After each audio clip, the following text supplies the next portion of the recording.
Elle n'a jamais été son choix. Elle était la condition de son royaume. Jocelyn Ashbourne l'avait compris. Elle l'avait su dès le matin où son père s'était assis en face d'elle à la table du petit déjeuner. Son chagrin était si profond qu'il en était devenu silencieux. D'une voix qui n'était qu'un murmure, il lui avait expliqué que la guerre était finie et que les conditions avaient été fixées. Le roi Alpha de Valdemort ne voulait pas d'or. Il ne voulait pas de terre. Il voulait une épouse issue de la lignée qui avait osé se dresser contre lui. Un symbole vivant que le nom des Ashbourne avait été soumis. Et donc, Jocelyn a accepté. Pas parce qu'elle n'avait pas le choix, même si les options étaient rares, mais parce qu'elle était la fille de son père, et que le peuple de son père était épuisé et en deuil. Elle avait toujours été le genre de femme à porter ses fardeaux en silence, plutôt que de les poser là où quelqu'un d'autre aurait pu avoir à les ramasser. Elle a porté la robe de cérémonie argentée de la reine pour le mariage. Elle se tenait droite devant l'autel. Elle n'a pas tremblé quand Kellen Blackthorne, grand, les yeux sombres et totalement indéchiffrables, a glissé une bague froide à son doigt, sans même la regarder une seule fois au visage. Elle se disait qu'elle pourrait survivre à un mariage froid. Elle se disait que la dignité suffirait. Puis sont venues les soirées dans le jardin. Ces heures calmes et dorées où Kellen a commencé à la rechercher sous le ciel ouvert. Il s'asseyait à côté d'elle près de la fontaine de pierre, comme s'il avait toujours eu l'intention d'être là. Il lui parlait d'une voix que personne d'autre à Valdemort n'utilisait jamais. Une voix basse et lente, comme un homme qui n'a nulle part ailleurs où aller de plus important. Elle s'est dit de ne pas trop y voir de sens. Elle avait tort sur ce point aussi, car ensuite est venue la nuit dans le couloir est, la nuit où Jocelyn a traversé le palais sombre, avec quelque chose de précieux blotti contre son cœur. Quelque chose qu'elle portait seule depuis 3 semaines et qu'elle avait finalement décidé de partager. Elle a levé la main pour frapper à la porte de la chambre de son mari et a entendu des rires à travers le bois. La voix de Brielle Nightfall, chaleureuse, intime et parfaitement à l'aise. Elle demandait à Kellen quand il comptait arrêter de faire semblant. Et la voix de Kellen, douce, imperturbable, définitive. Elle est un arrangement politique. La solution de mon conseil, pas mon choix. Jocelyn a baissé la main. Elle laisse rester dans le couloir sombre, juste le temps qu'il a fallu pour que cette phrase passe de ses oreilles à l'endroit derrière ses côtes. Là où toutes les choses qu'elle avait essayé de ne pas espérer vivaient tranquillement. Puis elle est retournée dans sa chambre. Elle n'a pas couru. Elle n'a pas fait un bruit. Elle a pressé une main à plat contre son ventre, contre le secret dont personne dans ce palais ne connaissait l'existence. Et elle a pris une décision si silencieusement que les murs de pierre l'ont à peine remarqué. Elle partirait avant l'aube, sans un mot, sans une lettre, sans leur donner la moindre satisfaction de la voir s'effondrer. Au moment où la première lueur grise a touché les tours noirs du palais de Valdemort, sa chambre était vide, et l'avenir du royaume tout entier s'éloignait dans l'obscurité, se portant à 2 mains, refusant de regarder en arrière. Minuit est tombé sur le palais de Valdemort comme il le faisait toujours, sans annonce et sans pitié. Le clair de lune traversait les hautes fenêtres cintrées de l'aile est. Il se posait sur les sols de pierre en longues barres d'argent, froides et précises comme des lignes tracées sur un parchemin. Le vent dehors portait l'odeur des forêts de pins qui bordaient le domaine du palais sur 3 côtés. Une odeur profonde, résineuse, vivante de cette nature sauvage qui ne quittait jamais vraiment l'air si près du territoire des loups. Quelque part bien plus bas, dans les niveaux inférieurs du palais, une porte s'est fermée. Un garde a changé de poste. Le son doux et rythmé de la garde de nuit se déplaçant dans des couloirs lointains et monté, puis s'est estompé, avalé par l'énorme silence qui s'installait sur Valdemort après la tombée de la nuit, comme une seconde structure construite sur la première. C'était le genre de silence qui avait un poids, le genre qui oppresse. Jocelyn Ashbourne se tenait seule dans le couloir est, devant la lourde porte en chêne de la chambre privée de son mari. Elle essayait de se souvenir comment respirer normalement.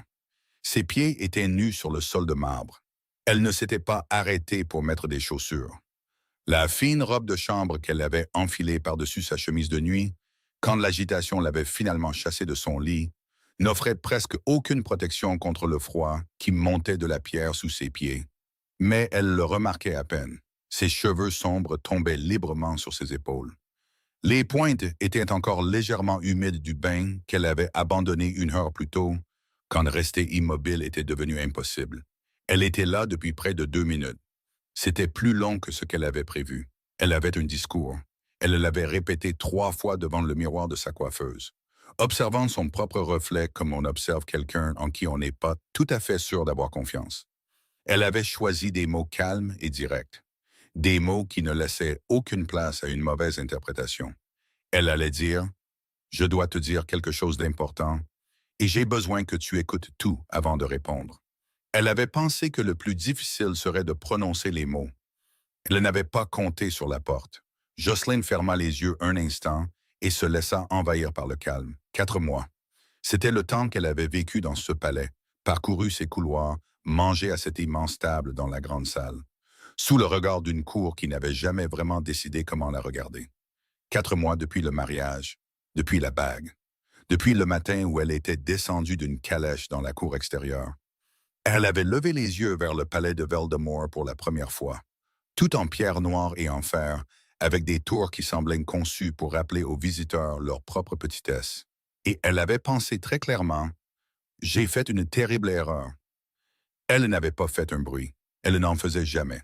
Son père, l'ancien Ronan Ashbourne, lui avait serré la main au passage de la frontière. Il l'avait regardé avec des yeux pleins de tout ce qu'il ne parvenait pas à dire. C'était un homme bon, un homme courageux. Il avait combattu l'expansion de Voldemort pendant 2 ans, avec des ressources qui n'allaient jamais être suffisantes, parce qu'il croyait en quelque chose et était prêt à saigner pour cela. Mais la foi ne mène une armée que jusqu'à un certain point. Et quand le dernier de ses capitaines frontaliers est tombé, et que les termes du traité ont atterri sur sa table, il ne restait plus rien dans la pièce, sauf le visage de sa fille et le regard particulier d'un homme qui comprend ce qu'il s'apprête à demander. Elle lui avait dit oui avant même qu'il ne finisse sa phrase. « Ne le fais pas », avait-elle dit. « Ne t'excuse pas. Dis-moi juste les conditions. » La lignée des Ashbourne serait épargnée. Leur territoire restant leur serait rendu. Toutes les familles déplacées des colonies de l'Est seraient autorisées à rentrer chez elles. En échange, le roi Alpha de Voldemort prendrait Jocelyn pour reine. Un lien politique, une garantie vivante que les Ashbourne avaient accepté le nouvel ordre. Elle avait fait 2 mal. Elle avait dit au revoir à la tombe de sa mère. Elle avait voyagé vers le nord pendant 4 jours sans pleurer, car pleurer exigeait une sorte de reddition qu'elle n'était pas encore prête à faire. La cérémonie de mariage fut brève et précise. Kellen Blackthorne se tenait à l'autel en tenue noire de cérémonie, ses yeux sombres fixés quelque part au-dessus de la cour assemblée. Son expression était si composée qu'elle suggérait que la maîtrise de soi n'était pas une humeur pour lui, mais un état permanent. Quand il a placé la bague à son doigt, son contact a été prudent, presque doux en fait, ce qui l'a surprise. Mais il n'a toujours pas regardé son visage. Non, elle ne s'attendait pas à ce qu'il le fasse. Ce qui a suivi, ce furent 4 mois d'un mariage qui n'existait que sur le papier. Kellen n'était pas cruelle. C'était la chose qu'elle n'avait pas anticipée, car la cruauté aurait été plus facile à gérer. Les gens cruels vous donnent quelque chose contre quoi vous battre. Kellen ne lui donnait rien. Il était poli lors des sessions du conseil auxquelles elle assistait à ses côtés.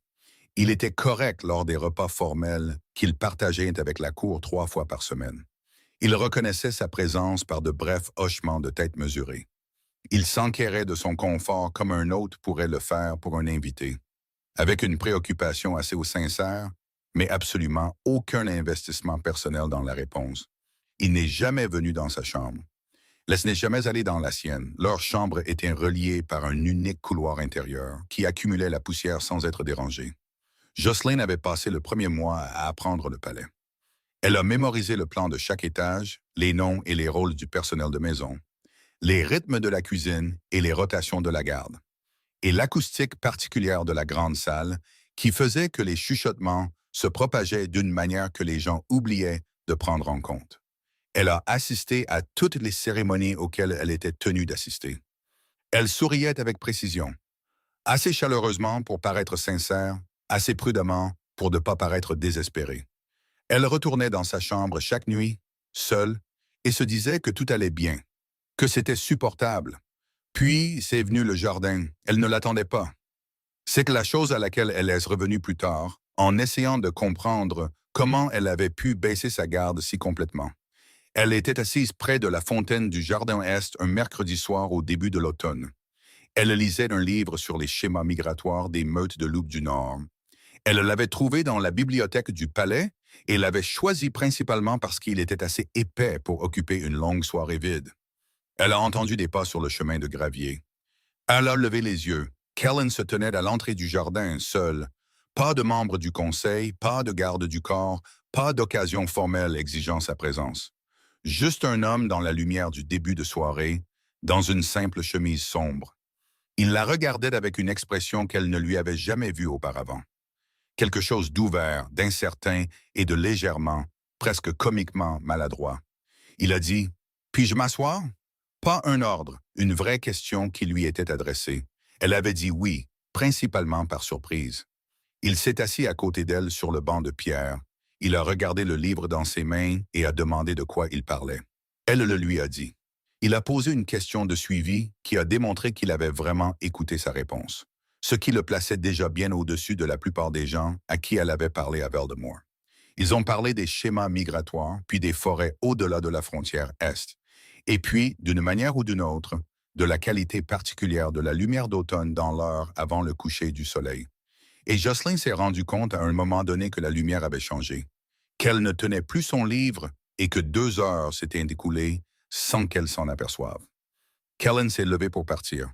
Il a fait une pause au bord du chemin et a dit, presque pour lui-même, « J'oublie qu'il est possible d'avoir une conversation sans qu'elle n'exige quelque chose. » Puis il est rentré à l'intérieur. Jocelyn est restée assise près de la fontaine un peu plus longtemps, dans l'obscurité qui se rafraîchissait. Elle a essayé très fermement de ne rien ressentir à ce sujet. Bien qu'elle ait largement échoué, il est revenu le soir suivant et celui d'après. Au cours des 3 semaines qui ont suivi, le jardin est devenu un lieu à part du reste du palais, en dehors de ses protocoles, en dehors de ses attentes. Kellen lui parlait là-bas comme il ne le faisait jamais dans la grande salle ou les salles du conseil. Il était parfois ironique. Il était curieux de certaines choses, sincèrement, d'une manière qui la surprenait. Il écoutait quand elle parlait avec une qualité d'attention qu'elle n'avait jamais connue de la part de quelqu'un en position de pouvoir. Toujours concentré, comme si ses mots arrivaient à un endroit qui comptait. Une fois, il a ri de quelque chose qu'elle a dit et a semblé brièvement surpris par le son, comme si le rire était devenu si peu familier que sa propre apparition le prenait au dépourvu. Mais Jocelyn a essayé très fort de se protéger de ce qui se passait. Elle a construit des murs, elle a maintenu des distances appropriées. Elle se rappelait en privé et régulièrement toutes les raisons pour lesquelles faire confiance à cet homme, pour plus qu'une conversation polie, était une erreur que son futur moi ne lui pardonnerait pas. Elle était un arrangement politique. Elle était là parce que son père avait perdu une guerre. Elle était, un soir, il avait tendu la main par-dessus le banc et tourné une page de son livre. Une page qu'elle fixait sans la lire depuis plusieurs minutes. Et il avait dit, sans lever les yeux, « Tu deviens silencieuse quand tu essaies de ne pas dire quelque chose. Tout ton visage change. » Et elle avait dit, avant de pouvoir se retenir, « Vraiment? » Et il l'avait regardé alors, vraiment regardé directement, avec ses yeux sombres qui étaient habituellement si soigneusement contrôlés. Et il avait dit, « Oui, j'essaie de comprendre ce que tu ne dis pas. » Elle n'avait pas répondu, mais elle ne s'était pas non plus éloignée. C'est quelque part au cours de cette 3e semaine qu'elle a compris qu'elle avait des ennuis. De vrais ennuis. Le genre qui ne s'annonce pas avant d'être déjà partout. Elle était en train de tomber amoureuse de son propre mari. Elle le faisait avec soin et complètement. Et avec le désespoir particulier de quelqu'un qui sait que c'est une erreur mais ne semble pas pouvoir s'arrêter. Et puis, il y a 3 semaines, la guérisseuse Veda Ironval avait confirmé ce que le corps de Jocelyn lui disait déjà tranquillement depuis des jours. Elle était enceinte, l'enfant de Kellen, le futur héritier de Voldemort, si de telles choses étaient encore déterminées par le sang et la loi.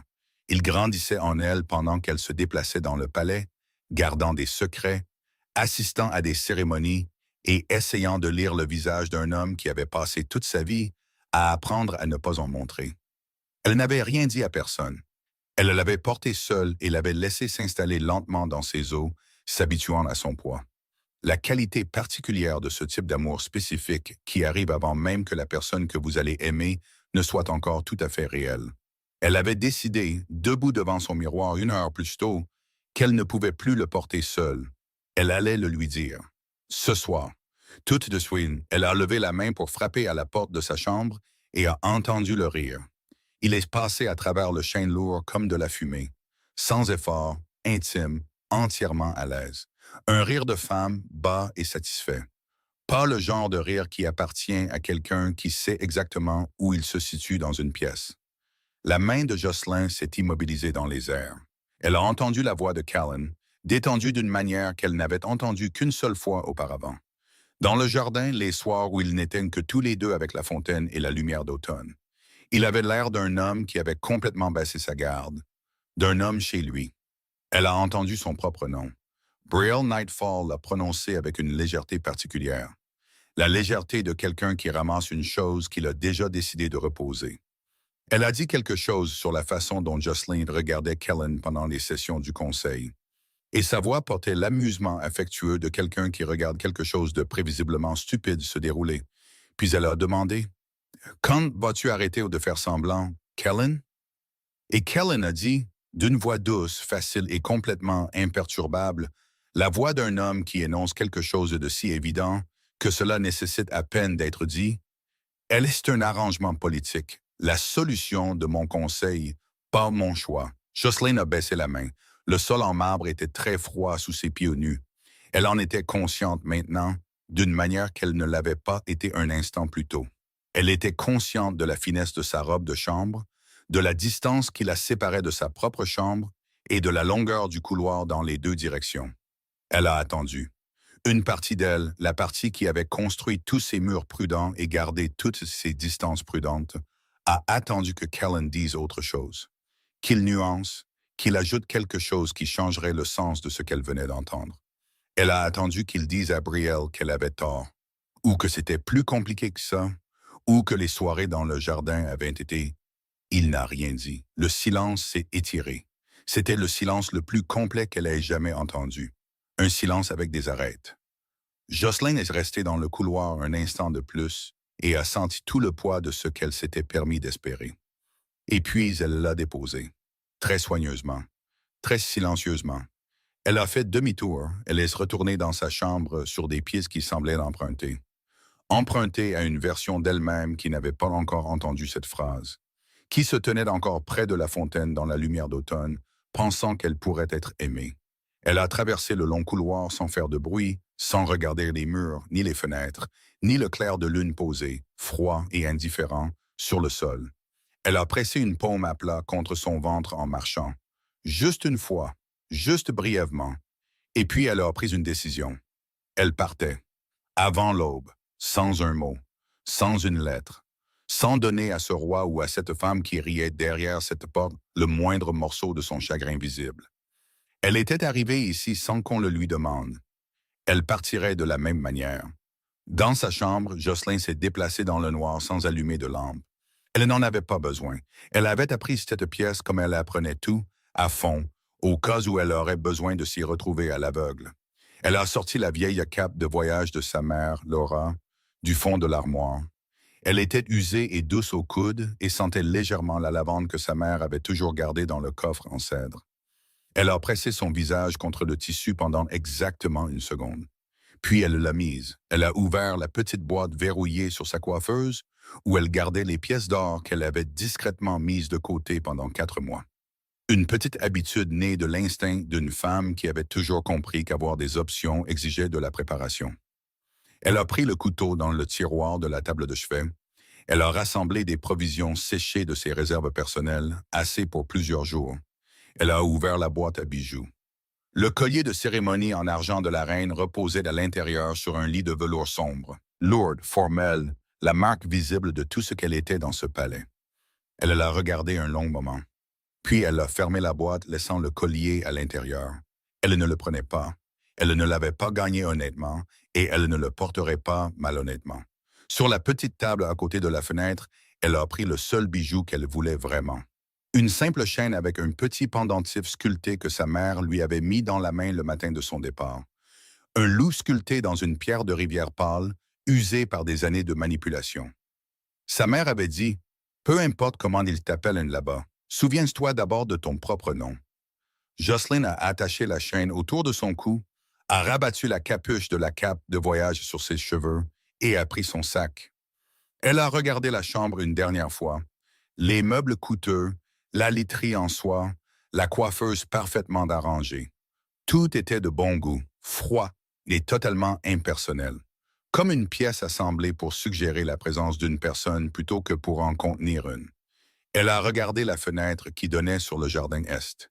D'ici, par les soirs clairs, oh, elle pouvait voir la fontaine de pierre. Elle s'est forcée à détourner le regard. Puis elle a ouvert la porte de la chambre et est sortie dans le couloir sombre. Et elle n'a pas regardé en arrière et elle n'a pas fait de bruit.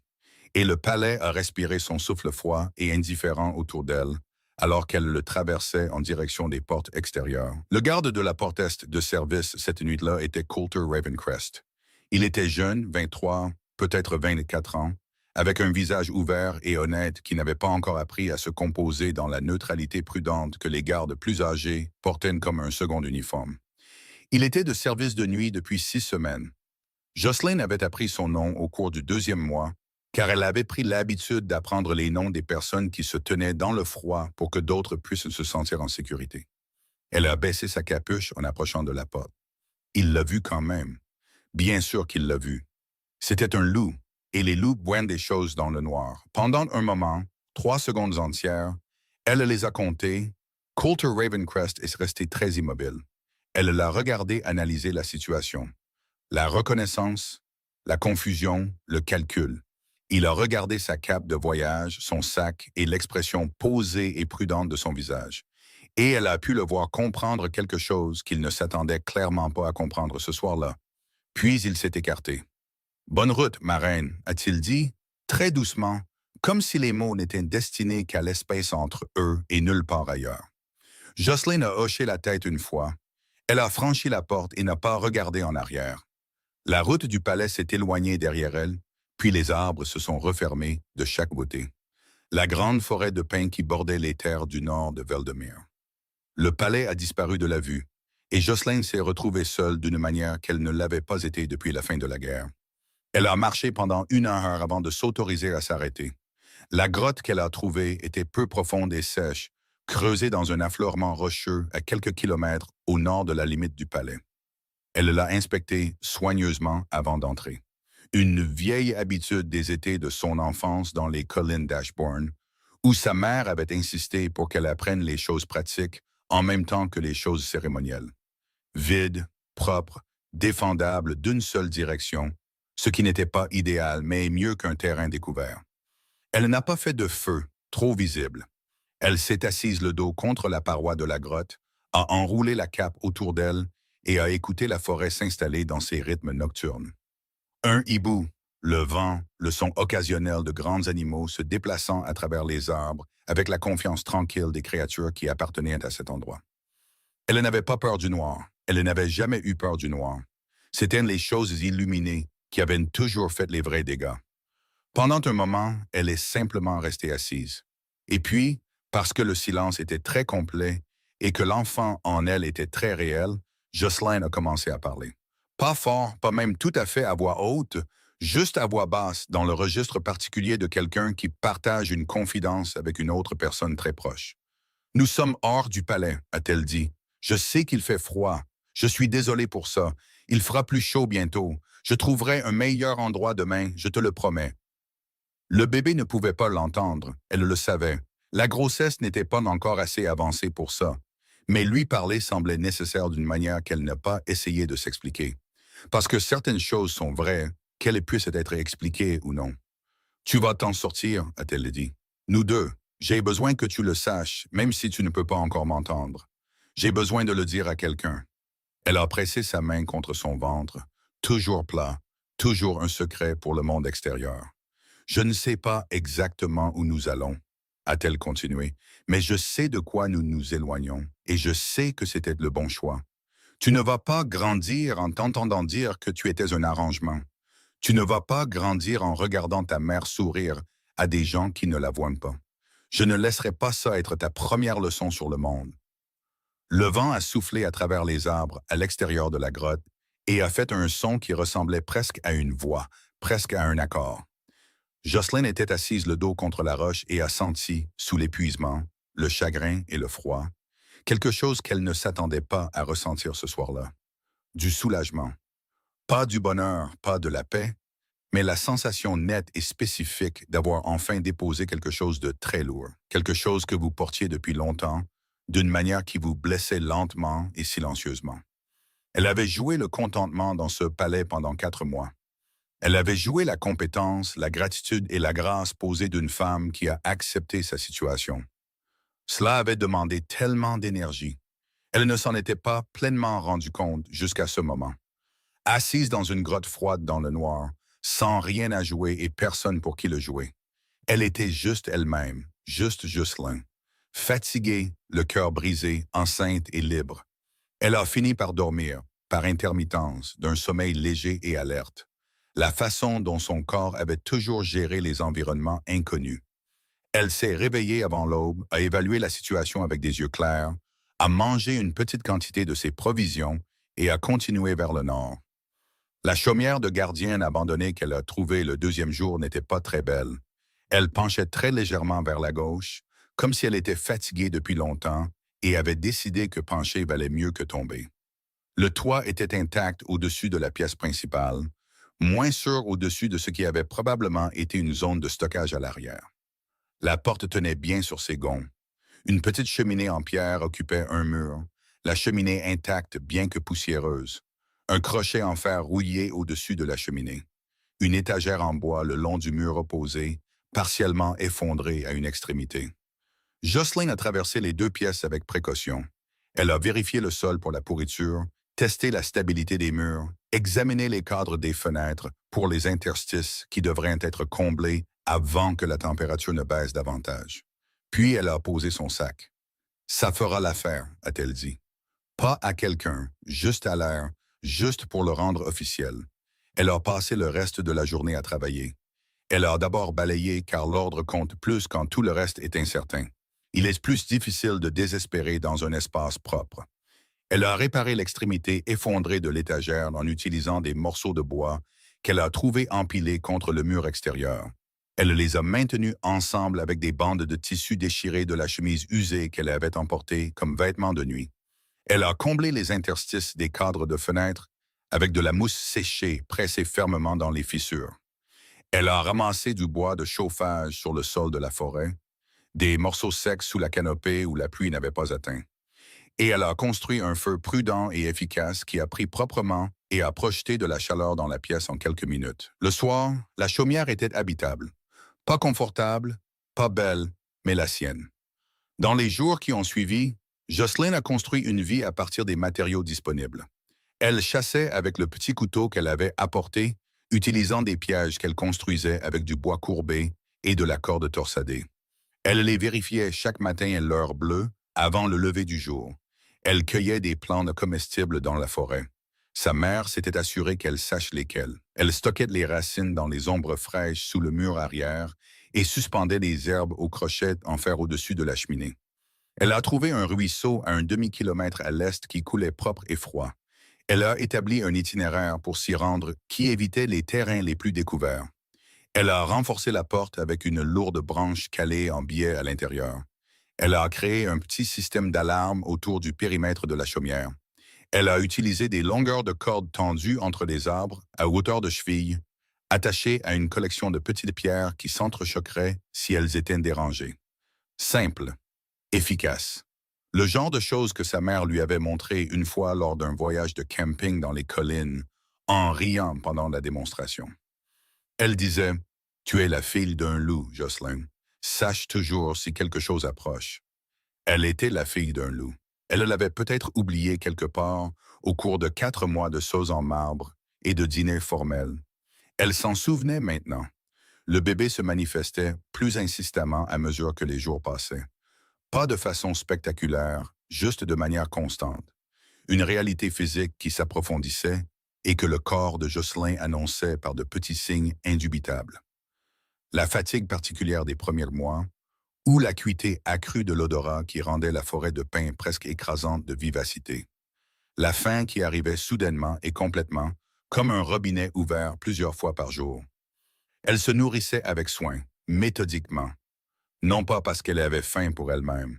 Le chagrin avait fait quelque chose de compliqué à son appétit, mais parce que le bébé en avait besoin et que les besoins du bébé étaient devenus le principe organisateur de ses journées. Un après-midi, vers la fin de sa deuxième semaine dans la chaumière, Jocelyn était assise dehors sur l'étroite marche de la porte d'entrée. Elle réparait une déchirure dans sa cape avec une aiguille en os et du fil qu'elle avait trouvé dans le seul petit tiroir de la chaumière quand elle l'a senti. Un battement, si faible qu'elle l'a presque confondu avec autre chose. Un mouvement dans l'air, un tour de son propre rythme cardiaque. Puis c'est arrivé à nouveau. Ses mains se sont immobilisées sur la cape. Elle est restée assise sans bouger, respirant à peine et a attendu. C'est arrivé une troisième fois, sans équivoque. Quelque chose qui n'était pas elle, séparé, petit et insistamment présent, se manifestant. Jocelyn a posé la cape très soigneusement sur la marche à côté d'elle. Elle a pressé ses deux mains contre son ventre. Ses yeux se sont remplis, non pas de tristesse, non pas du genre de larmes qui attendaient depuis le couloir devant la chambre de Kellen, mais de quelque chose de tout à fait différent. Quelque chose de chaud, d'énorme et de surpris. « Bonjour », a-t-elle murmuré. Le battement est revenu une fois de plus, comme en réponse. Et Jocelyn, qui n'avait pas pleuré une seule fois depuis son départ du palais de Veldemort, s'est assise sur la marche tordue d'une chaumière penchée au milieu des territoires extérieurs et a ri. Un vrai rire, soudain et sans retenue, et a laissé quelques larmes couler avec. Et elle a senti pour la première fois depuis ce couloir que l'avenir n'était pas quelque chose à endurer, mais quelque chose vers quoi avancer. « J'attendais de te rencontrer », a-t-elle dit doucement. « Plus pour très longtemps. Nous avons quelques petites choses à régler d'abord, toi et moi, mais nous y arriverons. » Elle a ramassé la cape et a repris sa couture. 3 jours plus tard, elle a rencontré Sienna Darkmoor. La marchande d'herbe est apparue à la lisière de la colonie humaine la plus proche, un groupe de chaumières à 1 heure de marche de celle de Jocelyn. Elle avait une charrette chargée de bottes de plantes séchées et de petites bouteilles en verre, et l'énergie efficace particulière de quelqu'un dont toute la vie avait été organisée autour du déplacement d'un endroit à un autre. Elle avait la quarantaine, des mains burinées et des yeux vifs et pragmatiques qui ont évalué Jocelyn d'un seul coup d'œil rapide. Et elle a apparemment conclu qu'aucune explication n'était requise. Elle a vendu à Jocelyn de la racine de gingembre, de la lavande séchée, du cynorhodon et un petit pot de quelque chose qu'elle a décrit seulement comme étant utile pour le 2e trimestre. « Fais-moi confiance. » Elle a dit à Jocelyn que le gonflement de son visage diminuerait au 5e mois. Elle lui a dit que la racine de gingembre dans de l'eau chaude 3 fois par jour aiderait avec les nausées restantes. Elle n'a posé aucune question sur l'origine de Jocelyn, ni sur sa destination, ni pourquoi une femme de toute évidence bien née achetait des herbes de survie dans les territoires extérieurs avec les mouvements prudents de quelqu'un qui ne voulait pas être remarqué. Alors que Jocelyn se tournait pour partir, Sienna a dit « Tu te débrouilles bien, tu sais, quoi que ce soit. » Jocelyn s'est arrêtée. « Quoi que ce soit quoi? »« Quoi que ce soit que tu gères toute seule, » a dit Sienna. « Tu t'en sors bien. » Elle a haussé les épaules, comme si c'était une simple observation, et non la chose qui resterait avec Jocelyn pour le reste de la semaine. Je pensais juste que quelqu'un devrait le dire. Jocelyn est retournée à la chaumière avec ses herbes et sa racine de gingembre. Et la chaleur étrange et spécifique d'avoir été vue par une étrangère au moment exact où il le fallait. Et elle a pensé à sa mère, qui avait toujours été celle qui disait les choses que la plupart des gens pensaient, mais ne prenaient pas la peine de dire. Elle a suspendu la lavande au-dessus de la cheminée, à côté du cynorhodon qui séchait. La chaumière sentait presque comme chez elle. Kellen Blackthorne ne faisait pas la grasse matinée. En 6 ans de règne sur Veldemort, il ne s'était jamais permis le luxe de dormir après l'aube. La journée avait des exigences qui commençaient à la première lueur et ne s'arrêtaient pas pour les préférences de l'homme responsable de les satisfaire. Il était réveillé avant que le ciel ne soit complètement bleu, habillé sans aide, et à son bureau avec les premiers rapports du matin avant que son personnel de maison n'ait fini d'allumer les lampes du couloir. C'était qui il était. Constant, contrôlé, fiable de la manière dont une machine est fiable, par la suppression constante de tout ce qui pourrait causer des variations. C'est pourquoi, lorsque Kate Stormrider est apparue à la porte de son bureau à 1 heure matinale, avec une expression qui ne correspondait pas à la routine calme d'un rapport habituel, Kellen l'a immédiatement remarqué. Cade était son chef de la garde, et ce depuis 4 ans.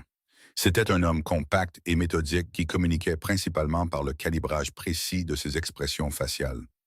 Un léger resserrement autour des yeux signifiait une préoccupation. Un changement à peine perceptible de sa mâchoire signifiait quelque chose nécessitant une attention immédiate. En ce moment, sa mâchoire était serrée à un angle que Kellen n'avait vu que 2 fois auparavant, et aucune de ces occasions n'avait été mineure. La reine n'a pas dormi dans sa chambre la nuit dernière, a dit Cade. Kellen a posé le rapport qu'il tenait. Il a dit « Quoi? » Mara, sa servante du matin, est arrivée à l'heure habituelle. La chambre était vide. Le lit avait été utilisé, mais pas entièrement. Elle pense que la reine s'est levée bien avant l'aube. Coulter Ravencrest rapporte que la reine a franchi la porte et à pied, seule, portant un sac, dans les heures précédant la première lueur. Il ne l'a pas arrêtée. Les mots sont arrivés dans l'esprit de Kellen dans une séquence que son sang-froid a parfaitement gérée, mais que sa poitrine n'a pas du tout gérée. Il s'est levé. Il a marché jusqu'à la chambre de Jocelyn sans s'arrêter pour composer son expression. La porte était déverrouillée.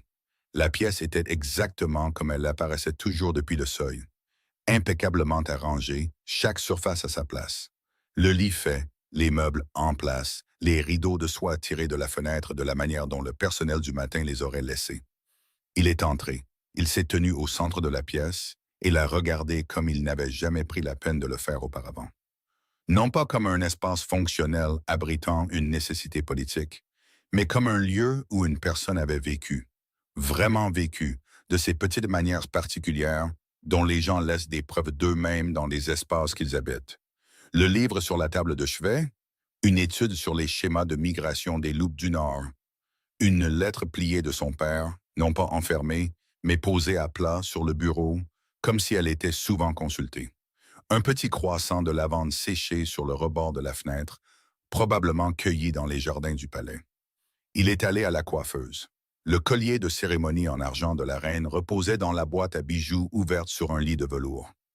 Défait, comme s'il avait été placé là délibérément plutôt qu'oublié. Il captait la lumière du matin. Kellen l'a ramassé. Il était lourd. Il ne l'avait pas touché depuis le mariage, lorsqu'un officier de la cour l'avait présenté dans le cadre du lien formel. Il n'y avait pas beaucoup pensé depuis. C'était un objet de cérémonie, un symbole. Jocelyn le portait lors des occasions officielles. Il avait enregistré sa présence de la même manière qu'il enregistrait la plupart des choses concernant Jocelyn pendant les premiers mois. Périphériquement, prudemment, depuis la distance contrôlée qu'il avait jugée nécessaire. Il se tenait dans sa chambre, tenant le collier, et la distance contrôlée s'est complètement effondrée. Il a reposé le collier. « Faites venir le conseil », a-t-il dit à Cad, qui était apparu silencieusement dans l'embrasure de la porte. « Et faites venir Veda Ironvale. Dites-lui que je dois lui parler en privé avant la session du conseil. »« Oui, Roy Alpha. » Et Cade, Kellen l'a regardé. Coulter Ravencrest a-t-il dit quelque chose sur l'état de la reine lorsqu'elle a franchi la porte? Cade est resté silencieux un moment, de la manière particulière qui signifiait qu'il choisissait ses mots. Il a dit qu'elle semblait calme. Il a aussi dit une autre pause. Il a dit qu'elle avait pleuré. Il l'a décrit comme silencieux. Il semble penser qu'il était important de faire cette distinction. Kellen a regardé la fenêtre qui donnait sur le jardin est. « La fontaine était visible d'ici », réalisa-t-il. Il ne l'avait jamais remarqué auparavant. « Merci », a-t-il dit. « Ce sera tout. Que le conseil se réunisse dans la grande salle d'ici 1 heure. » 5 membres disposés dans leur ordre habituel le long de la table, avec les expressions prudentes de personnes qui ont reçu des informations incomplètes et gèrent leur réaction en conséquence. L'ancien Blaise Wintermere, Trenton Stoneheart, Marlowe Frostvale, Arden Darkmoor et Riker Ironvale. Ce dernier servait de conseiller territorial principal du conseil et avait toujours considéré Jocelyn avec la neutralité spécifique de quelqu'un qui avait décidé qu'elle était sans importance. Blaise a parlé le premier, comme il le faisait habituellement. Nous comprenons que la reine a quitté le domaine du palais. Sa voix était mesurée, neutre d'une manière qui n'était pas réellement neutre. C'est bien sûr un développement inattendu. Cependant, cela peut présenter une opportunité de réévaluer certains arrangements que le Conseil a estimés depuis un certain temps être arrêtés. Le mot unique a atterri dans la salle avec le poids de quelque chose de considérablement plus grand. Tous les visages se sont tournés vers Kellen. Il se tenait à la tête de la table et regardait Blaise Wintermere avec une expression qui communiquait, sans aucune possibilité de mauvaise interprétation, que la phrase qu'il était sur le point de terminer n'allait pas être terminée. Blaise s'est arrêté. La salle était très silencieuse. « Ma femme a disparu », a dit Kellen. « Je veux que des équipes de recherche soient organisées d'ici midi. Des équipes discrètes. Je ne veux pas que les territoires extérieurs soient inondés de loups du palais qui l'effraieraient davantage et l'éloigneraient du domaine. Je veux un balayage de chaque colonie à moins de 2 jours de voyage au nord et à l'est. Et je veux savoir, a-t-il dit, sa voix baissant à quelque chose de plus calme et de considérablement plus dangereux, qu'il l'a vu quitter ce palais et ce qui lui a été dit dans les heures qui ont précédé son départ. Il a laissé cette dernière phrase flotter dans l'air. Personne n'a parlé. « Bien, » a dit Kellen. « Alors, nous comprenons. » Il a congédié le conseil et est allé trouver Veda Ironveil. La guérisseuse du palais était une petite femme précise aux cheveux parsemés d'argent. Elle avait cette qualité particulière d'immobilité qui distinguait les personnes qui passaient leur vie professionnelle en présence de la douleur. Elle avait servi le palais Blackthorn pendant 14 ans. Elle a rencontré Kellen dans son atelier privé avec le sang-froid de quelqu'un qui s'attendait à cette conversation et s'y était préparé. Elle le lui a dit directement. Elle n'a pas eu besoin d'être poussée. La reine m'a rendu visite il y a 3 semaines. Elle m'a demandé de confirmer une grossesse. Je l'ai fait. Elle est enceinte d'environ 6 semaines, roi Alpha. Bien qu'elle ait demandé que je ne le dise à personne, et j'ai honoré cette demande aussi longtemps que j'ai pu. Je vous le dis maintenant parce que je crois que sa sécurité l'exige. Le mot a atterri sur Kellen dans le silence complet de l'atelier de Veda. Et il s'est assis sur la chaise à côté de la table d'examen sans l'avoir décidé. Son corps a simplement pris la décision sans le consulter. Enceinte, Jocelyn était enceinte. Elle portait cela depuis 3 semaines, marchant dans ce palais avec ce secret blotti en elle, qui était aussi une responsabilité. Assistant à ses sessions de conseil, mangeant ses repas formels, assise à côté de lui dans le jardin le soir. Portant son enfant et ne le disant à personne, puis disparaissant dans l'obscurité avant l'aube. Il a pensé au couloir devant sa chambre. Il a pensé à Brielle. Il a pensé à ce que Jocelyn aurait entendu si elle s'était tenue dans ce couloir au mauvais moment. Sa gorge s'est serrée. A-t-elle indiqué une raison de s'inquiéter? A-t-il demandé? Une complication avec la grossesse? Aucune, a dit Veda. Elle allait bien, était prudente à ce sujet, posait déjà des questions sensées sur ce qu'elle devrait manger, comment gérer la fatigue. Elle se préparait déjà, a dit Kellen, principalement pour lui-même. Elle m'a semblé être une femme qui se prépare aux choses, a dit Veda. Il y avait quelque chose dans sa voix, pas tout à fait un reproche, pas tout à fait de la pitié, quelque chose qui se tenait entre eux sans nécessité de reconnaissance. Kellen s'est levé. Merci, Veda, de lui avoir dit la vérité et de me l'avoir dite. Trouvez-la, Roy Alpha, a dit Veda. Elle ne devrait pas être là-bas seule. Il est allé directement de l'atelier de la guérisseuse au bureau de Brielle Nightfall. Brielle était à son bureau quand il est entré, examinant la correspondance territoriale avec la concentration efficace d'une femme qui avait organisé sa vie professionnelle pour être indispensable. Elle a levé les yeux à son entrée avec une expression de préoccupation appropriée. Calibré précisément, il le reconnaissait maintenant pour suggérer juste assez d'inquiétude sans rien révéler en dessous. « J'ai entendu parler des efforts de recherche », a-t-elle dit. « J'ai déjà commencé à examiner les itinéraires de patrouille pour identifier qui était dans ma chambre privée la nuit dernière, » a demandé Kellen. Brielle a soutenu son regard sans ciller. « J'y étais. Nous avons eu notre revue habituelle du soir des dépêches territoriales du Nord. Vous vous souviendrez que nous avons discuté des bornes frontalières de Frostville. Je me souviens. » Kellen s'est avancé pour se tenir devant son bureau. Il ne s'est pas assis. Et je me souviens aussi d'une conversation qui est allée bien au-delà des dépêches territoriales. Une conversation sur ma femme. Quelque chose a traversé l'expression de Brielle, très petit, très rapide. S'il ne l'avait pas spécifiquement cherché, il l'aurait complètement manqué. Nous avons parlé franchement des réalités politiques de votre mariage, a-t-elle dit, comme nous l'avons toujours fait. Je considère qu'un conseil franc est la principale valeur que j'apporte à... La reine était-elle dans le couloir? A dit Kellen. Quand ce conseil franc était donné? La pause a été une fraction de seconde trop longue. Je n'avais aucun moyen de le savoir. Ce n'est pas ce que j'ai demandé. Brielle est restée silencieuse. Kellen l'a regardé. Vraiment regardé. Avec la même qualité d'attention qu'il avait apprise lors des soirées dans le jardin. Le genre qui ne s'arrête pas à la surface. Et il a compris, avec une clarté qui est arrivée d'un seul coup et n'a laissé aucune place au doute, exactement ce qui s'était passé. Elle avait su. Elle avait délibérément orienté la conversation vers ce moment. Elle avait entendu ou senti l'approche de Jocelyn et avait choisi ses mots en conséquence. Parce qu'elle avait compris, comme elle comprenait toujours la mécanique des situations, que la réponse non gardée de Kellen, sa déviation par défaut vers le langage politique, serait perçue par Jocelyn comme la confirmation de tout ce qu'elle craignait. Elle l'avait manigancé. Elle avait pris la chose la plus honnête de la vie de Kellen, ses soirées dans le jardin, cette ouverture timide et sincèrement ressentie envers sa femme, et elle l'avait utilisée contre eux deux. « Depuis combien de temps? » a dit Kellen très doucement. « Travailles-tu à cela? » Brielle s'est redressée. Quand elle a de nouveau parlé, l'inquiétude calibrée avait complètement disparu. Ce qui l'a remplacé était quelque chose de plus ancien et de plus installé. La conviction de quelqu'un qui s'est raconté une histoire assez longtemps pour qu'elle devienne la vérité dans laquelle il vit. « Depuis le jour où ton père m'a présenté à toi, a-t-elle dit, depuis le jour où j'ai compris ce que tu étais et j'ai décidé de consacrer mes capacités à ce royaume. Je t'ai servi pendant 12 ans, Kellen. J'ai été à tes côtés à travers chaque crise, chaque défi territorial, chaque décision impossible. J'ai donné à ce royaume plus que la plupart des gens ne donnent à quoi que ce soit. Et puis, un conseil de vieillard a décidé que la file d'un ancien vaincu servirait mieux de reine que la personne qui se tenait à tes côtés depuis le début. Tu as manipulé ma femme pour la chasser de sa propre maison. J'ai protégé ce royaume d'un alpha qui perdait son jugement à cause d'une épouse de traité. Eh bien, elle porte mon enfant. Le silence qui a suivi cette phrase était différent de tous les silences précédents. Il avait une texture différente.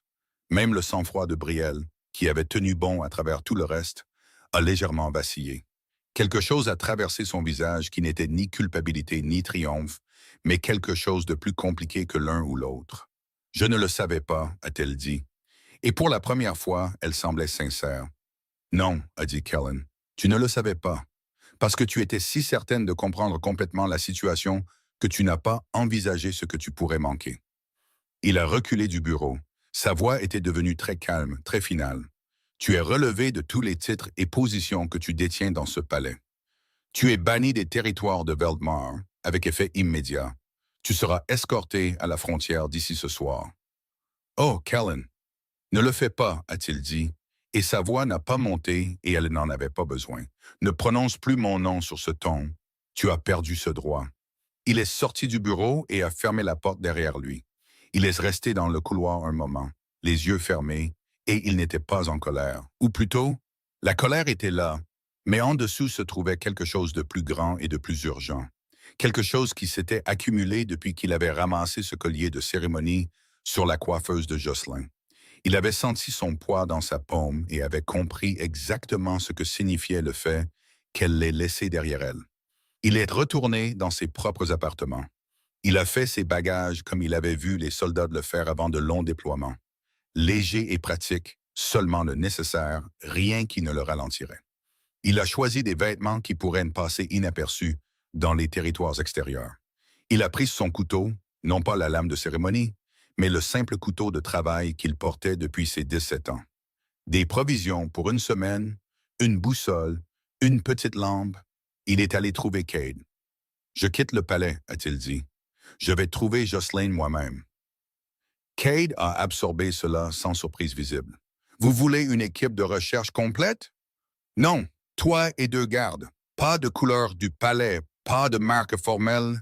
Je ne veux pas l'effrayer davantage avant de pouvoir l'atteindre. Compris? » Cade a fait une pause. « Le conseil ne sera pas content. »« Le conseil, » a dit Kellen en enfilant son manteau de voyage, « peut se gérer seul pendant un certain temps. Riker Ironvale assurera les tâches administratives en mon absence. Dites-leur que je reviendrai quand j'aurai ma reine. Dites-leur que ce n'est pas un calendrier négociable. » Il a franchi les portes du palais à pied, sans cérémonie, sans annonce, dans la lumière du milieu de matinée d'un jour ordinaire. Il n'a pas regardé en arrière. Il avait passé 6 ans à construire un royaume de l'intérieur de ses murs. Il commençait à comprendre, à un coût considérable, que certaines choses ne pouvaient être construites que de là où l'on se trouvait réellement. Les jours dans les territoires extérieurs avaient une qualité différente des jours à l'intérieur du palais. À l'intérieur du palais, le temps était structuré par les obligations. Des sessions de conseil qui commençaient à des heures fixes, des repas formels qui exigeaient une présence à des moments précis, des cérémonies qui se déroulaient selon des calendriers établis des mois à l'avance. Le temps à l'intérieur du palais n'était jamais le vôtre. Il appartenait au rôle. Ici, le temps appartenait au travail. Et le travail était simple, physique et complètement honnête. Jocelyn se réveillait chaque matin à l'heure grise avant la pleine lumière, quand les oiseaux commençaient à peine à chanter et que la forêt avait cette odeur verte et humide particulière de la nuit qui relâchait son emprise. Elle ravivait le feu à partir des braises, chauffait de l'eau, buvait du thé à la racine de gingembre debout à la seule fenêtre, regardant les arbres. Elle vérifiait ses alarmes de périmètre, le système de cordes et de pierres qu'elle avait amélioré 2 fois en 2 semaines. Elle l'avait étendu plus loin de la chaumière et avait élevé les fils de déclenchement à une hauteur qui attraperait un loup se déplaçant à vive allure dans le noir. Elle vérifiait ses pièges, puis elle travaillait. Elle avait ajouté des choses à la chaumière, pas de façon spectaculaire, mais utilement. Une deuxième étagère construite à partir de bois tombé, bien nivelé cette fois, un crochet à côté de la porte pour sa cape, un loquet en bois à l'intérieur des volets qui pouvait être actionné rapidement de l'autre côté de la pièce si elle avait besoin de sceller la fenêtre rapidement. De petites améliorations accumulées quotidiennement qui s'additionnaient pour donner quelque chose qui ressemblait de plus en plus à une intention. Le berceau qu'elle a construit la 3e semaine était la chose la plus complexe qu'elle ait tentée. Elle a trouvé le bon bois après 3 jours de recherche. Une branche de chêne tombée, bien sèche et dense, avec une courbe naturelle qu'elle a reconnue comme étant proche de ce dont elle avait besoin. Elle y a travaillé le soir à la lueur du feu, façonnant le bois avec le couteau et une pierre tranchante qu'elle avait trouvée au ruisseau. Cela a pris 4 soirées. Ce n'était pas élégant. Les joints n'étaient pas parfaitement lisses et ils se balançaient de manière légèrement inégale sur le sol de la chaumière. Elle l'a regardé longtemps quand il a été terminé. Puis elle l'a doublé avec la fourrure de lapin qu'elle avait tannée la semaine précédente et a soigneusement plié la doublure en place. Et elle a pensé, c'est la première chose que j'ai faite dans ma vie qui a été faite entièrement par amour et rien d'autre. Cela semblait être quelque chose qui valait la peine d'être noté. Les mouvements du bébé étaient devenus une présence régulière maintenant, pas constante. Il y avait des heures de calme, mais assez fiables pour que Jocelyn ait commencé à remarquer des schémas. Plus actif le soir, calme et immobile en fin de matinée. Un type particulier de battement quand elle était dehors à l'air frais, qu'elle avait décidé d'interpréter comme de l'enthousiasme pour la forêt. « Tu vas adorer ici », a-t-elle dit au bébé un après-midi, alors qu'elle parcourait sa ligne de piège. « Ça ne sent jamais comme ça à l'intérieur des murs de pierre. Tu comprendras la différence quand tu seras assez grand pour marcher dehors par toi-même. » Elle parlait au bébé comme certaines personnes parlent au ciel, sans attendre, sans urgence, juste parce que c'était nécessaire. Cela organisait sa pensée. Cela donnait une forme à la solitude.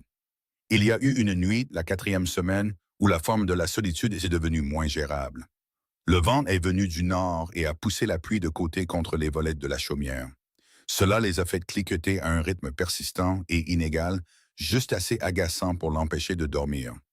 Le feu brûlait bas et elle la laissait faire. Elle conservait du bois pour les semaines plus froides à venir. Elle était allongée sur le lit étroit sous les 2 couvertures, les genoux relevés, et écoutait la pluie et pensait au jardin est. Elle pensait à la qualité particulière de la lumière là-bas, dans l'heure avant le coucher du soleil. Cet or ambré spécifique qui donnait à la pierre de la fontaine un aspect presque chaud.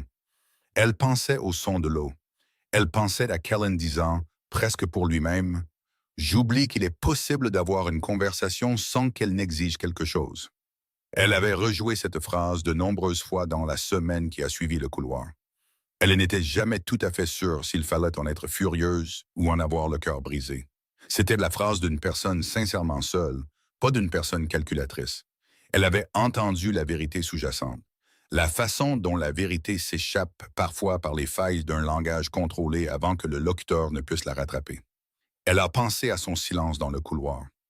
Le silence spécifique et complet quand Brielle a demandé si c'était réel. Elle a pensé au fait que le silence n'était pas toujours la même chose qu'une réponse.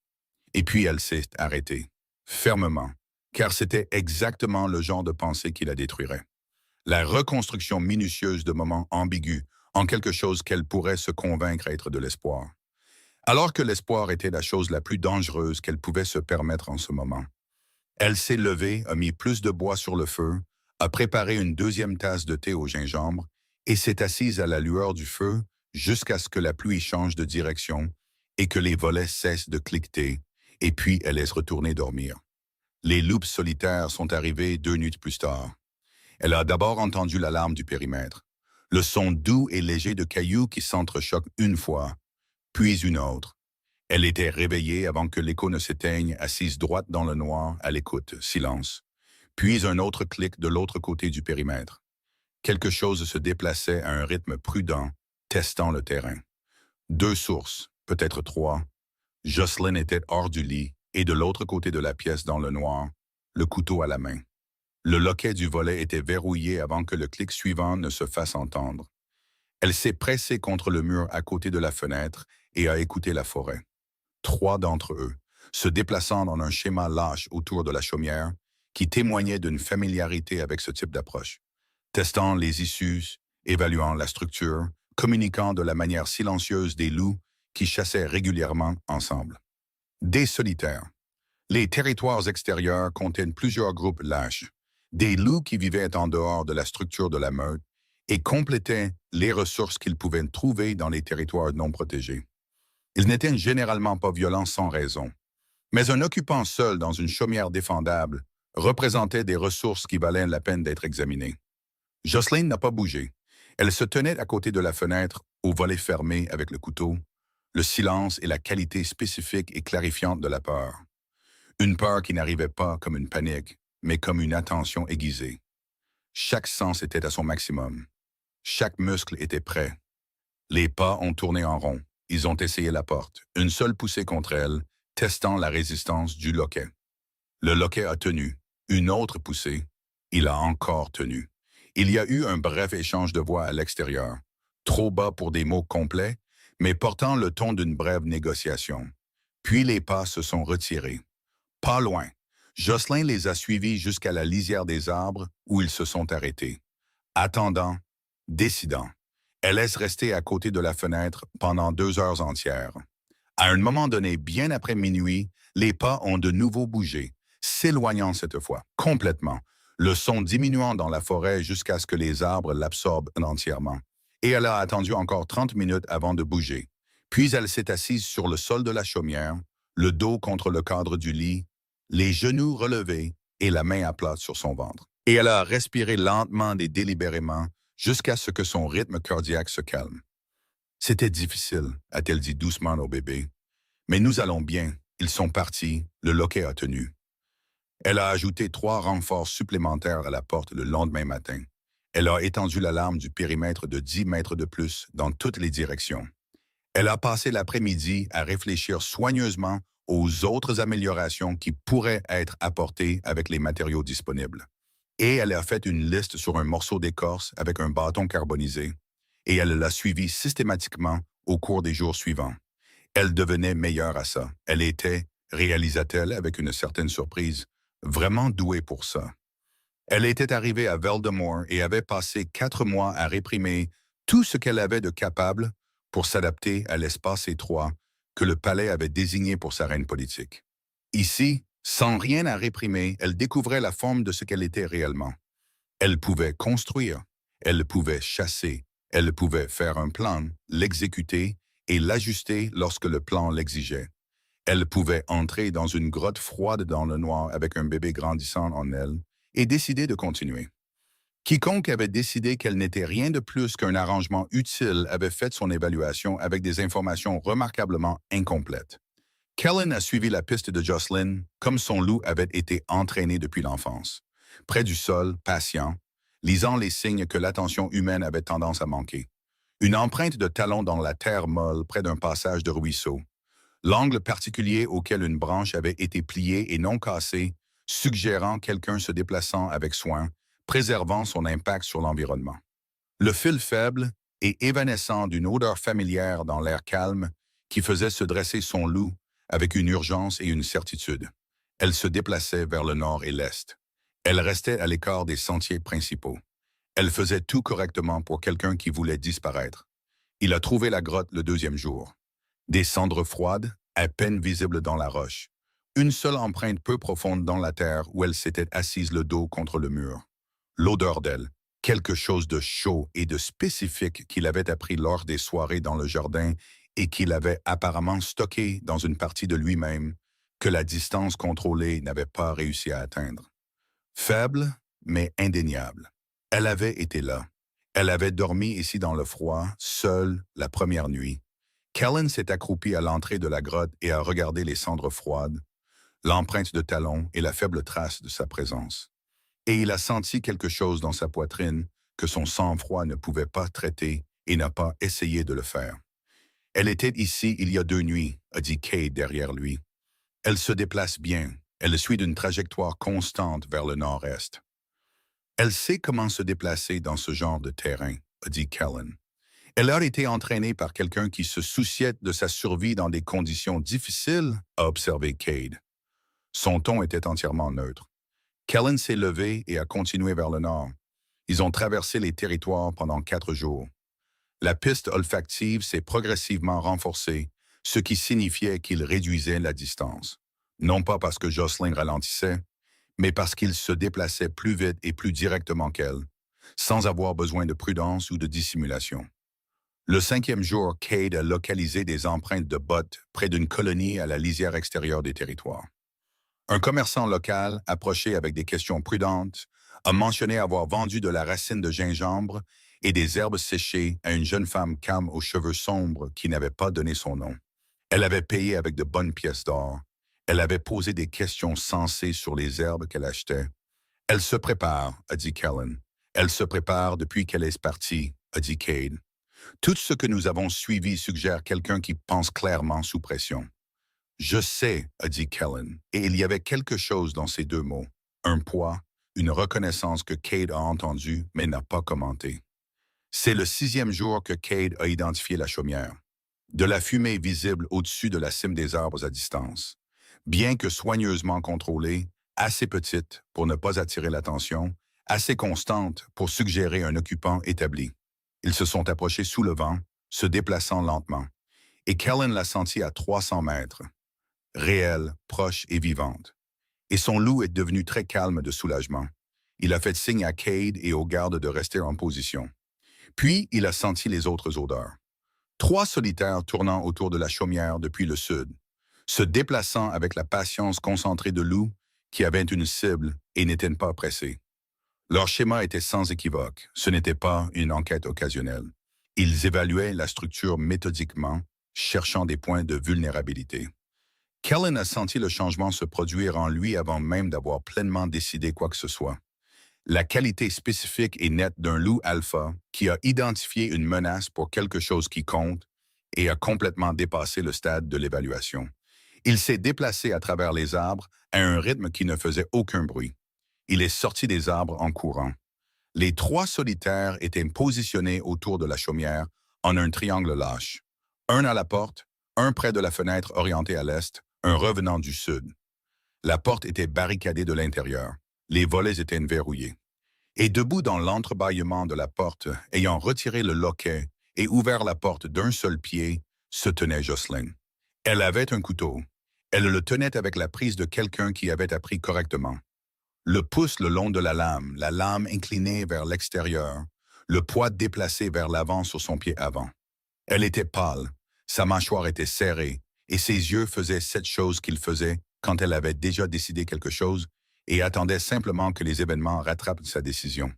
Elle protégeait sa maison. Elle n'allait pas bouger. Kellen s'est placé entre Jocelyn et le solitaire le plus proche avant que celui-ci n'ait fini de se retourner. Il n'a pas élevé la voix. Il les a regardés tous les 3 d'un seul balayage lent et a dit « Partez ».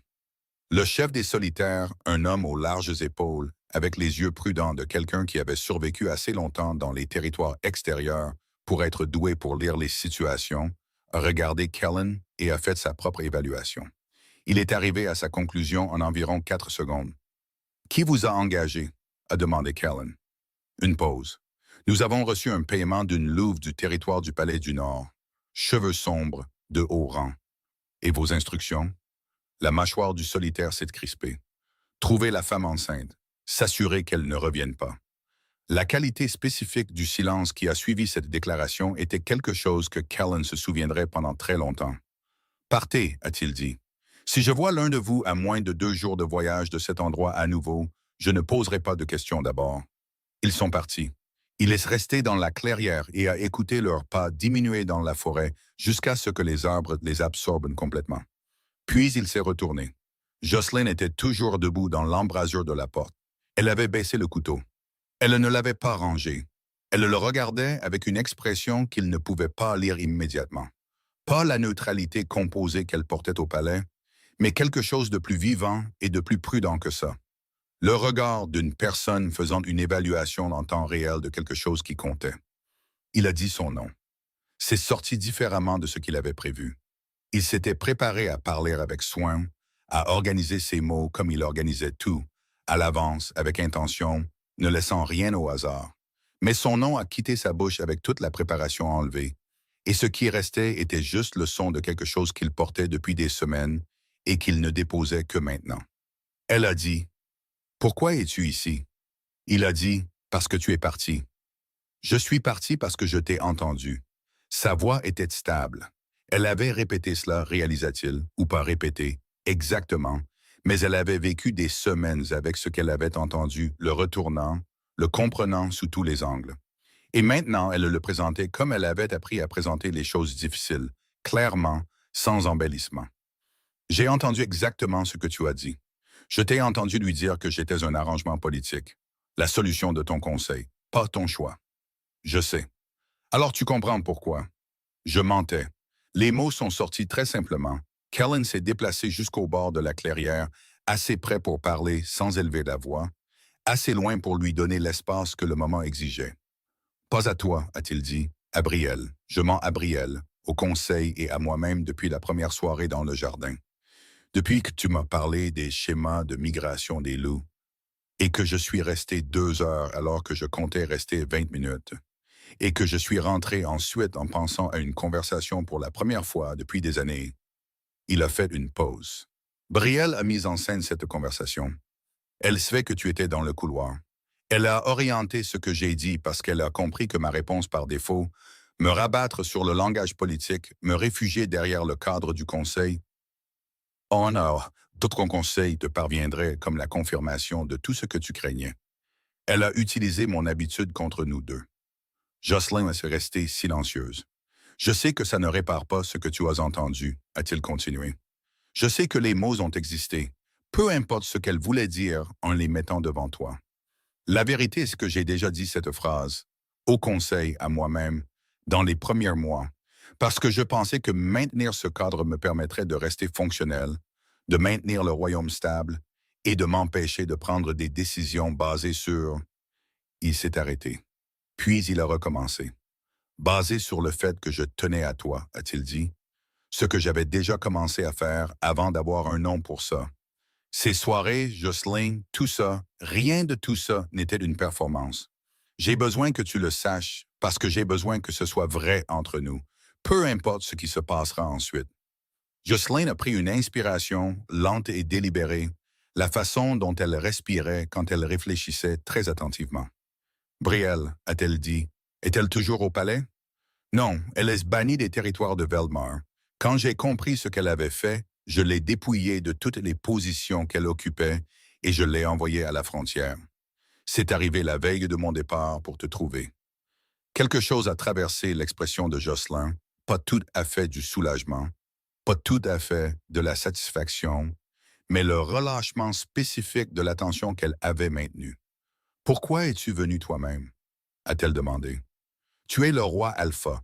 Tu as des gens pour ça. » Parce qu'envoyer quelqu'un d'autre, a dit Kellen, n'était pas quelque chose que j'étais prêt à faire. Il l'a regardé directement. Tu es parti à cause de moi. Il fallait que ce soit moi qui vienne. Pas parce que c'était stratégiquement correct, mais parce que c'était la seule chose juste à faire. Jocelyn l'a regardé pendant un long moment. Kellen l'a laissé regarder. Il n'avait plus rien à gérer ou à cacher. Quoi qu'elle ait vu sur son visage, elle voyait la chose réelle, et cela allait devoir suffire. Je dois te dire quelque chose, a dit Jocelyn. D'accord, elle s'est redressée. Elle l'a regardé avec cette constance directe et claire qu'il avait reconnue dès la première soirée dans le jardin comme l'une de ses qualités les plus distinctives. Une femme qui livrait des informations importantes avec les deux mains sur la table.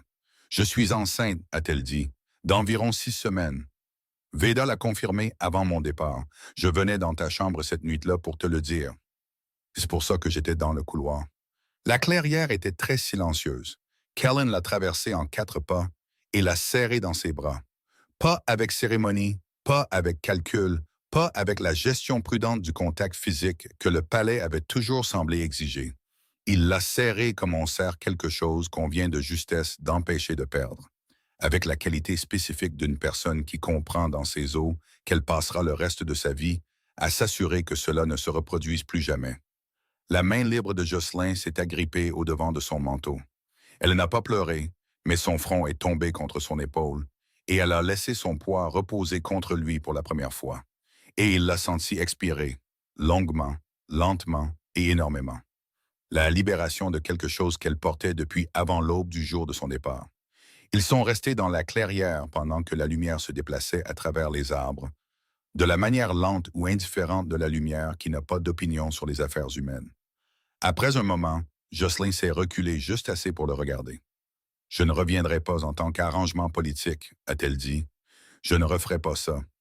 Tu reviens en tant que ma compagne, a dit Kellen, et en tant que mère de mon héritier, et en tant que la personne qui, dans les semaines depuis son départ, a apparemment construit un périmètre de surveillance, un système de stockage de nourriture fonctionnelle et un berceau fait à la main. Ce que j'ai observé par la porte de la chaumière et qui est vraiment impressionnant pour quelqu'un qui travaille sans outils. » Jocelyn a cligné des yeux. Quelque chose a changé dans son expression, toujours prudente, toujours en train d'évaluer, mais avec le tout début de quelque chose de plus chaud qui bougeait en dessous. « Les joints ne sont pas parfaits, a-t-elle dit. « Non, a-t-il convenu, mais il existe. La plupart des choses qui valent quelque chose ont des joints imparfaits. » Elle l'a regardé. Il a regardé en retour. « J'ai besoin que tu le penses vraiment, a-t-elle dit doucement. Tout ce que tu as dit, j'ai besoin que ce soit la chose que tu continues de choisir, pas seulement la chose que tu as dite aujourd'hui, parce que les circonstances l'exigeaient. Je sais, a-t-il dit, et je passerai tout le temps qu'il faudra pour prouver que je le pense vraiment. Chaque jour, ce n'est pas une promesse que je fais parce que je dois le faire. C'est une promesse que je fais parce que c'est la première chose que j'ai jamais voulu promettre. » Le couteau était toujours dans sa main. Elle l'a regardé. Puis elle l'a refermé et l'a mis dans la poche de son manteau. « Alors ramène-moi à la maison, a-t-elle dit. Mais nous allons faire les choses différemment. »« Oui, a dit Kellen, nous le ferons. » Ils sont arrivés au palais de Veldemort 3 jours plus tard, par un matin clair au milieu de la semaine. La lumière avait cette qualité nette particulière qui appartenait à l'automne à la lisière de l'hiver. Kellen n'avait envoyé aucune annonce à l'avance. Il n'avait pas orchestré de réception formelle, ni fait en sorte que la cour soit assemblée. Il avait simplement envoyé Kate en avant avec un seul message pour Riker Ironville. Préparer la grande salle. Rien de plus. Il a franchi les portes du palais à côté de Jocelyn, sa main dans la sienne. Non pas parce que la cérémonie l'exigeait, mais parce qu'elle avait pris sa main quelque part le 2e jour du voyage, et qu'aucun d'eux ne l'avait lâché depuis. Et il n'avait aucune intention d'être celui qui changerait cela. La cour s'était rassemblée au moment où ils ont atteint la grande salle. Les nouvelles voyageaient vite à l'intérieur des murs de pierre, et une cour qui avait attendu dans l'incertitude pendant près de 2 semaines n'allait pas manquer le moment de la résolution.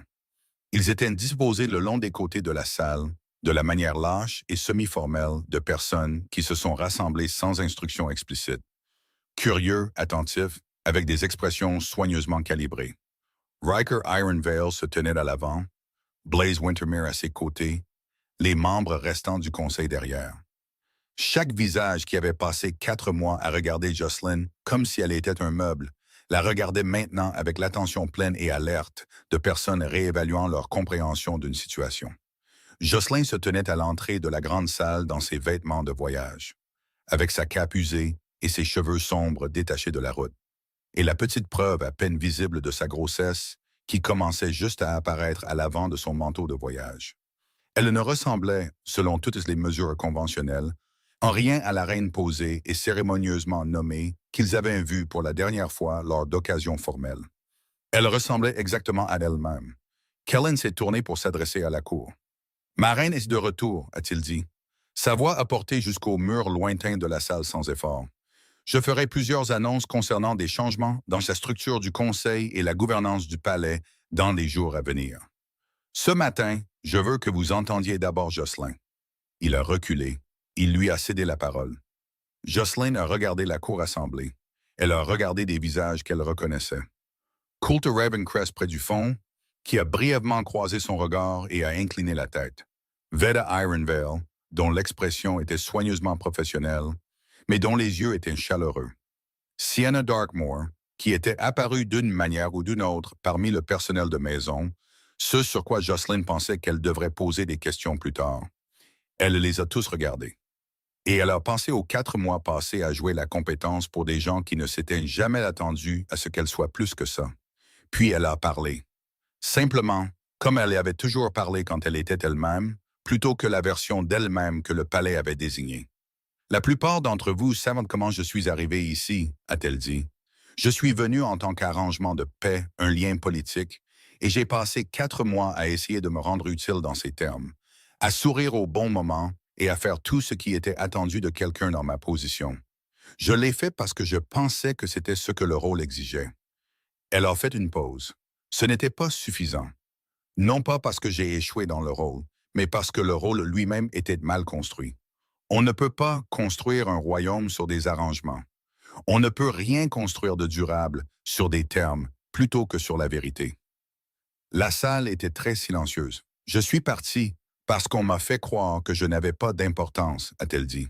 « Je suis revenue parce que j'ai décidé, sans la permission de personne d'autre que la mienne, que cet endroit valait la peine de se battre pour lui. Pas pour sa structure politique, mais pour les gens réels. Le garde qui m'a laissé passer la porte parce qu'il m'a vu comme une personne plutôt que comme une position. La guérisseuse qui m'a dit la vérité alors qu'elle aurait pu esquiver. La marchande d'herbe dans les colonies extérieures qui a dit quelque chose de gentil à une étrangère sans qu'on le lui demande. Elle a regardé Coulter Ravencrest, qui étudiait un point sur le sol avec une grande concentration. « Je ne demande pas votre approbation, » a-t-elle continué.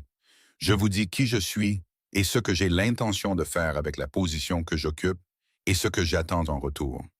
J'attends de cette cour et de ce royaume qu'il soit un lieu où la vérité a plus de valeur que l'arrangement, où les gens sont vus comme des personnes, où le plus petit membre de cette meute compte autant que le plus puissant. » Elle a posé brièvement une main sur son ventre. « C'est le monde dans lequel j'ai l'intention d'élever mon enfant.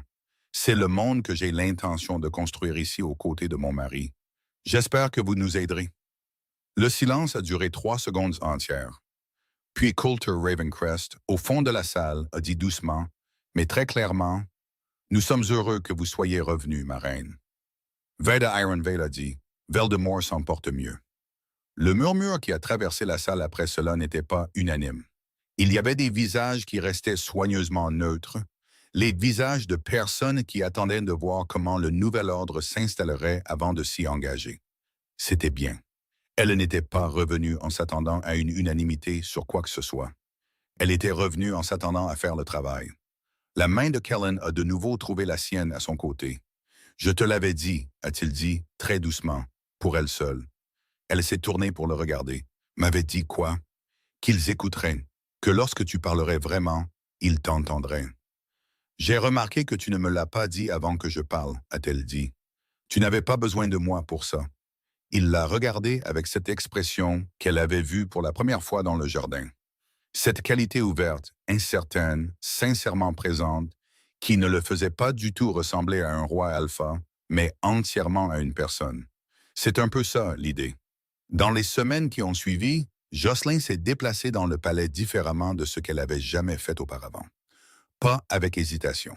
Elle avait épuisé son quota d'hésitation pendant les 4 premiers mois. Elle se déplaçait avec direction et intention, allant où elle voulait aller, disant ce qu'elle voulait dire et posant les questions qui lui étaient toujours venues à l'esprit, mais qu'elle avait réprimées dans l'intérêt de ne pas prendre trop de place. Elle a établi une réunion régulière avec Veda Ironvey et le personnel médical du palais pour discuter du bien-être des louves enceintes et des jeunes familles au sein de la meute. Elle a organisé une révision formelle de la réinstallation des colonies frontalières après la guerre. Les familles qui avaient été déplacées étaient revenues, mais n'avaient reçu aucun soutien formel pour la reconstruction, et elle a créé un fonds prélevé sur le budget administratif du palais pour combler les lacunes. Elle a commencé à rencontrer 2 fois par semaine un groupe tournant de familles de la meute, des loups ordinaires, avec des préoccupations ordinaires, qui n'avaient jamais eu auparavant un accès direct à quelqu'un dans la position de la reine. Elle a aussi commencé à dormir toute la nuit. C'était, a-t-elle admis plus tard à Kellen, la preuve la plus claire possible qu'elle était vraiment chez elle. Elle n'avait pas bien dormi depuis le jour de son arrivée à Valdemar. Ni au palais, ni dans la grotte, ni dans la chaumière. Quelque chose avait toujours gardé l'arrière de son esprit alerte et vigilant, une question non résolue que son moi endormi essayait de régler. Maintenant, elle dormait. Kellen a réorganisé le conseil dans les 2 premières semaines. Blaise Wintermere et 2 autres membres qui avaient soutenu le plus avec enthousiasme l'influence de Brielle ont été retirés de leurs fonctions avec une courtoisie formelle et une finalité pratique. Il a fait venir Zane Frostvale, un administrateur territorial ayant un bilan de priorisation du bien-être de la meute sur la commodité politique, et Kira Ravencrest, une membre du Conseil des territoires de l'Est, qui avait été recommandée par chaque loup avec qui elle avait jamais travaillé comme quelqu'un qui disait la vérité dans des pièces où la vérité était gênante. Il a également institué une exigence formelle selon laquelle toute décision importante affectant les familles de la meute devait inclure l'avis de la reine avant de pouvoir être ratifiée. Ce n'était pas un changement de procédure mineur. Plusieurs des membres restants du Conseil l'ont clairement fait savoir. Kellen a écouté leurs préoccupations avec une attention sincère, puis a confirmé la politique sans modification. « Elle est mon égale en cela », a-t-il dit. « Ce n'est pas une position négociable. » Il le pensait. Jocelyn, en le regardant lors des sessions du Conseil, a vu qu'il le pensait. Non pas parce qu'il jouait un rôle pour elle, mais parce que quelque chose avait vraiment changé dans sa façon de comprendre le travail. Il la consultait sur les décisions territoriales, non pas parce que la nouvelle politique l'exigeait, mais parce que sa perspective révélait constamment des choses que les cadres existants avaient manquées. Elle avait un point de vue différent de tous ses conseillers précédents. Elle était arrivée de l'extérieur, du côté perdant d'un conflit, d'une position où elle n'avait rien à gagner à présenter des fictions confortables au pouvoir. Elle voyait ce qui était réellement là. Et elle lui a dit, « Tu aurais dû avoir quelqu'un comme moi dans cette pièce depuis le début. » Elle le lui a dit une fois dans leur bureau commun en fin de soirée, alors qu'elle examinait des dossiers de réinstallation et qu'il lisait des rapports territoriaux, le feu crépitant entre eux. « J'aurais dû t'avoir, toi, a-t-il dit, sans lever les yeux de ses papiers. Spécifiquement. Elle l'a regardé, il a levé les yeux. « C'est trop ?» a-t-il demandé. « Non, a-t-elle dit. C'est exactement ça. Elle laisse retourner à ses dossiers. N'en fait pas toute une histoire. Je n'allais pas le faire. Il laisse retourner à ses rapports, puis, après un moment, j'aime ça. Quoi? Ça. Travailler à côté de toi le soir, c'est ma partie préférée de la journée. Elle a réfléchi à cela un moment. Moi aussi, a-t-elle dit. N'en fais pas toute une histoire non plus. Compris. Le bébé est arrivé par un matin clair au début du printemps, 6 mois après que Jocelyn soit revenu par les portes du palais. Il est venu au monde avec l'énergie décisive de quelqu'un qui avait déjà décidé ce qu'il pensait de toute la situation et avait besoin que tout le monde le sache immédiatement. Veda Ironvey l'a attrapé et l'a déclaré en parfaite santé avec la satisfaction de quelqu'un qui coche un élément très important sur une liste. Il avait les cheveux sombres, qu'il tenait de Kellen, et une certaine expression de la mâchoire que Veda a observée, sans élaborer, comme étant très familière. Jocelyn l'a tenu dans les premières minutes, tandis que Kellen était assis sur le bord du lit à côté d'elle, son épaule pressée contre la sienne, regardant son fils avec une expression qu'il avait renoncé à essayer de gérer. Bonjour, a dit Kellen au bébé sur le ton calme et lent qu'il utilisait pour les choses qui comptaient. Le bébé a regardé dans la direction générale de la voix avec l'intensité concentrée de quelqu'un qui a reçu une information et la traite. Il te connaît déjà, a dit Jocelyn. Est-ce que... Oui. Ils apprennent les voix avant d'arriver. Ils t'écoutent depuis des mois. Kellen est resté silencieux un moment. Je t'ai dit des choses importantes le soir, a-t-il dit au bébé avec un sérieux complet. Je veux que tu saches que je pensais tout ce que j'ai dit.